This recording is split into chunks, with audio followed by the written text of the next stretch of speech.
சென்னையில் தலைமறைவாக இருந்த பிரபல ரவுடி ஹைகோர்ட் மகாராஜாவை துப்பாக்கியால் சுட்டுப்பிடித்த போலீசார் காலில் காயமடைந்த நிலையில் ராயப்பேட்டை அரசு மருத்துவமனையில் சிகிச்சை.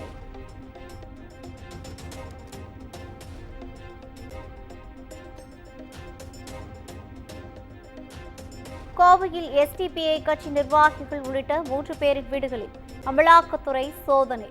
சட்டவிரோத பண பரிமாற்ற தடை சட்டத்தின் கீழ் வாஹிப் ரஹ்மான் கைது.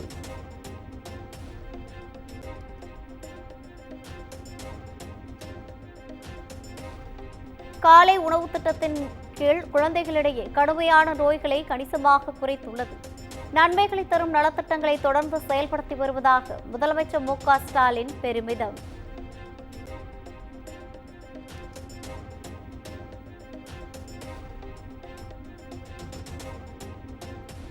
இரட்டை இலை சின்னம் ஒதுக்க எதிர்ப்பு தெரிவித்த வழக்கில் பிறப்பித்த உத்தரவை மறு ஆய்வு செய்ய வேண்டும்.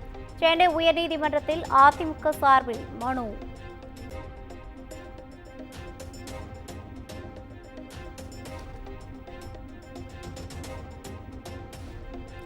அமலாக்கத்துறை பாஜகவின் அடியாளாக செயல்படுவதாக சட்டத்துறை அமைச்சர் ரகுபதி காட்டும். அமலாக்கத்துறையின் உரட்டல் மிரட்டலுக்கு தமிழ்நாடு அஞ்சாது என்றும் சூளுரை.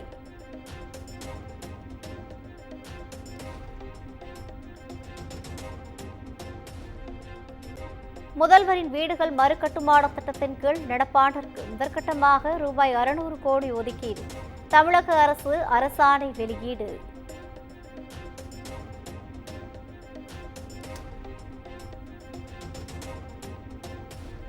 பூவிருந்தவல்லி போரூர் இடையேயான ஓட்டுநர் இல்லாத தானியங்கி மெட்ரோ ரயில் சோதனை ஓட்டம். அடுத்தடுத்து மின்கம்பிகள் வெடித்து சிதறிய நிலையில் 5 மணி நேரத்திற்கு பின் சோதனை ஓட்டம் நிறைவு.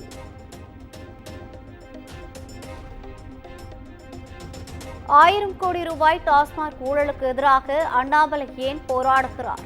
மத்தியில் ஆட்சியில் இருக்கும் பாஜக போராட்டம் நடத்தக்கூடாது, நாங்கள் தான் போராட வேண்டும் என சீமான் ஆவேசம்.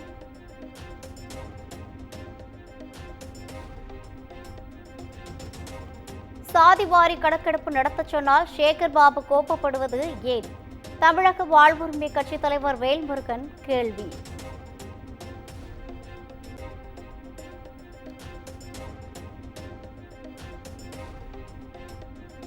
இபிஎஸ் தலைமையிலான அதிமுகவை ஏற்றுக்கொள்ள சசிகலா தயாராக உள்ளார்.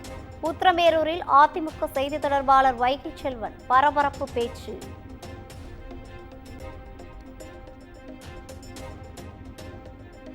எடப்பாடியார் தலைமையை ஏற்றுக்கொண்ட சசிகலா அவர்கள் எடப்பாடியார் தலைமையிலே அடுத்த ஆட்சி அமைய வேண்டும் என்று சொல்கிற சசிகலா அவர்கள் திருமுக்கூடலில் இருந்து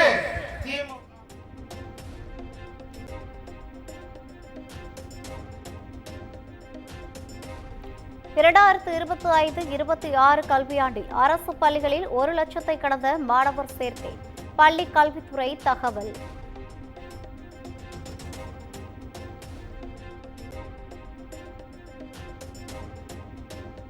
புதுச்சேரியில் தகாத உறவை கண்டித்த கணவரை மதுவில் விஷம் கலந்து கொடுத்து கொலை செய்ய திட்டம்.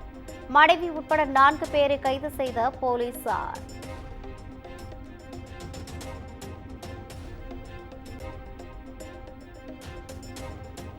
தமிழகத்தில் அடுத்த 3 நாட்களுக்கு வெப்பநிலை அதிகரிக்கக்கூடும். 2 முதல் 4 டிகிரி செல்சியஸ் வரை உயரலாம் என்பதால் உடல் அசௌகரியங்கள் ஏற்படாது என வானிலை மையம் எச்சரிக்கை.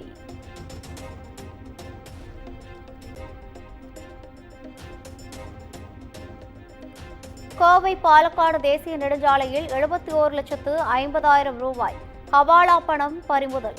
கொச்சிக்கு பணத்தை கொண்டு சென்ற ஆந்திராவைச் சேர்ந்த நபரை பிடித்து போலீசார் விசாரணை.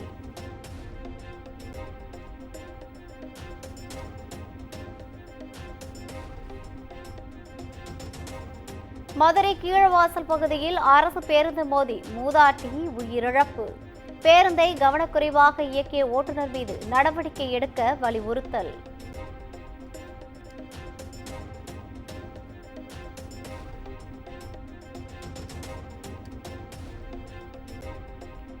வார விடுமுறையை ஒட்டி இன்று முதல் தமிழகம் முழுவதும் 687 சிறப்பு பேருந்துகள் இயக்கப்படும். அரசு போக்குவரத்து கழகம் அறிவிப்பு.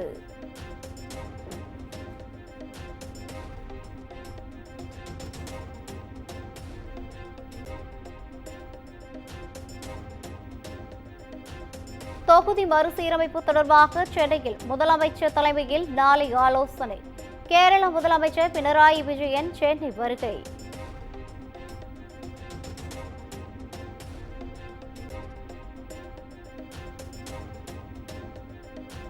சத்தீஸ்கரில் இருவேறு இடங்களில் நடந்த என்கவுண்டரில் 30 நக்சலைட்டுகள் சுட்டுக்கொலை. அடுத்த ஆண்டு மார்ச் இறுதிக்குள் நக்சலைட்டுகள் இல்லாத நாடாக இந்தியா மாறும் என மத்திய உள்துறை அமைச்சர் அமித் ஷா உறுதி.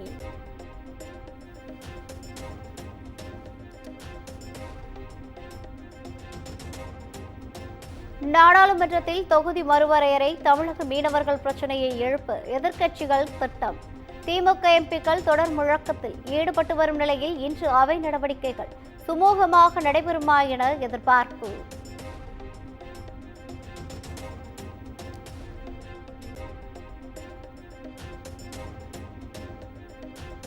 டி-ஷர்ட் அணிந்து வந்த திமுக எம்பிக்கள் 10 பேரை சஸ்பெண்ட் செய்வது குறித்து இன்று காலை முடிவெடுக்கப்படும். மாநிலங்களவை செயலகம் தகவல்.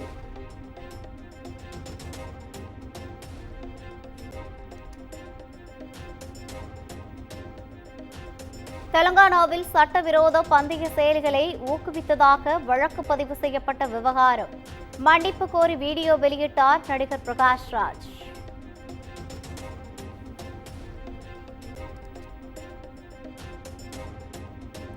இந்தியாவிற்கென தனி பிரபுசரை உருவாக்க மத்திய அரசு திட்டமிட்டுள்ளது. டெல்லியில் நடைபெற்ற நிகழ்ச்சியில் மத்திய அமைச்சர் அஸ்வினி வைஷ்ணவ் தகவல்.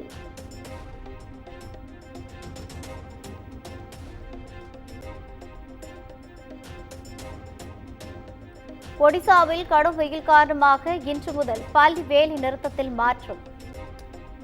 காலை 6:30 மணி முதல் 10:30 மணி வரை மட்டும் வகுப்புகள் நடக்கும் என மாநில பள்ளிக் கல்வித்துறை அறிவிப்பு.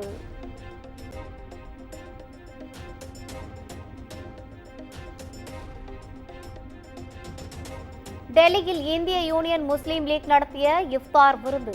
சோனியா காந்தி, அகிலேஷ் யாதவ், ஜெயா பக்சன் உள்ளிட்ட பலர் பங்கேற்பு.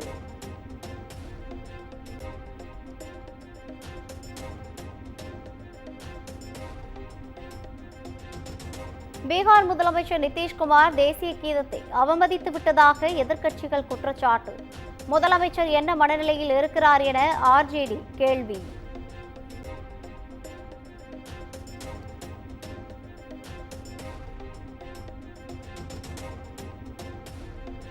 தேசிய தலைவர்கள் உட்பட 48 எம்எல்ஏக்களின் ஆபாச வீடியோக்கள் உள்ளது.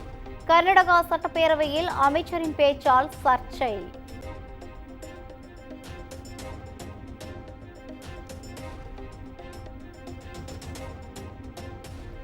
லடாக்கின் தேசிய நெடுஞ்சாலையை மூடிய வெண்பனி.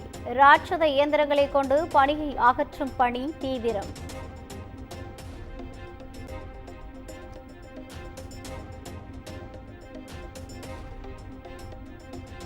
ஒடிசாவின் பனாப்பூரில் வரலாற்று சிறப்புமிக்க பஞ்சுதோளா திருவிழா கோலாகலம். ஆயிரக்கணக்கான பக்தர்கள் கலந்து கொண்டு உற்சாகம்.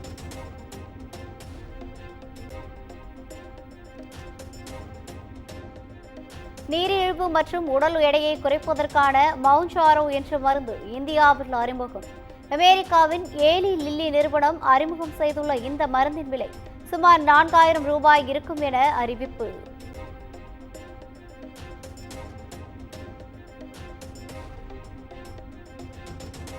லண்டனில் உள்ள ஹீத்ரோ விமான நிலையத்தில் பயங்கர தீ விபத்து. விமான நிலையம் மூடப்பட்டதால் அங்கு தரையிறங்க வேண்டிய விமானங்கள் திருப்பி அனுப்பி வைப்பு.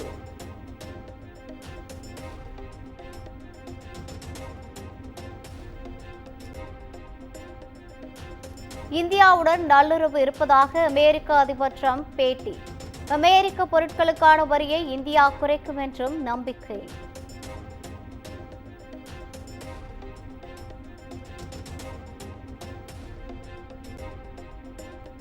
அமெரிக்க அரசின் செலவினங்களை குறைக்கும் வகையில் கல்வித்துறையை மூட அதிபர் டிரம்ப் கையெழுத்து. கூட்டாட்சி தத்துவத்தை மதிக்கும் வகையில் மாகாணங்களுக்கே கல்வியை நிர்வகிக்கும் அதிகாரம் வழங்கவும் திட்டம்.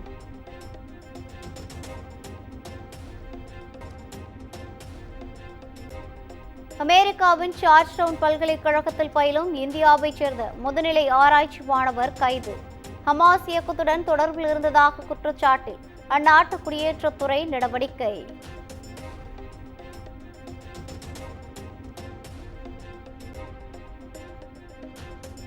இந்தோனேஷிய நாடாளுமன்றத்தில் ராணுவ அதிகாரிகள் இரட்டை பதவியில் பணியாற்ற அனுமதிக்கும் சட்டத்தில் திருத்தங்கள் நிறைவேற்றம். சட்ட திருத்தத்திற்கு எதிர்ப்பு தெரிவித்து மாணவர்கள் போராட்டங்களில் ஈடுபட்டதால் பரபரப்பு.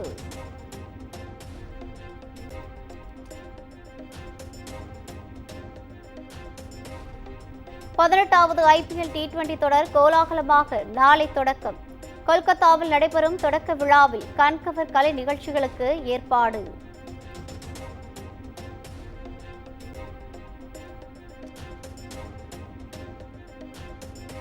IPL தொடரில் உமிழ்நீரை தொட்டு பந்தை தேய்ப்பதற்கு இருந்த தடையை நீக்கியது BCCI.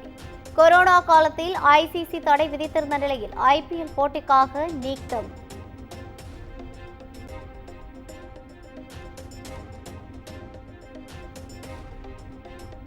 IPL போட்டியில் பங்கேற்பதற்காக சென்னை வந்தடைந்த மும்பை இந்தியன்ஸ் அணி. மும்பை வீரர்களுக்கு உற்சாக வரவேற்பு. குமுதம் மற்றும் தமிழ்நாடு மின்சார வாரியம் இணைந்து வழங்கும் சிக்கனமும் பாதுகாப்பும் யூஸ்ஃபுல் டிப்ஸ். மின் நுகர்வோர் சேவை மையம். மின் கட்டணம் தொடர்பான சந்தேகங்கள், இலவச மின் இணைப்பு குறித்த தகவல்கள், பழுதடைந்த மின் கம்பங்கள் அல்லது பில்லர் பாக்ஸ் குறித்த தகவல் தர, மின் இணைப்பு பெயர் மாற்றம் குறித்த சந்தேகம், இவை அனைத்திற்கும் 9497 9497 என்ற எண்ணை தொடர்பு கொள்ளவும்.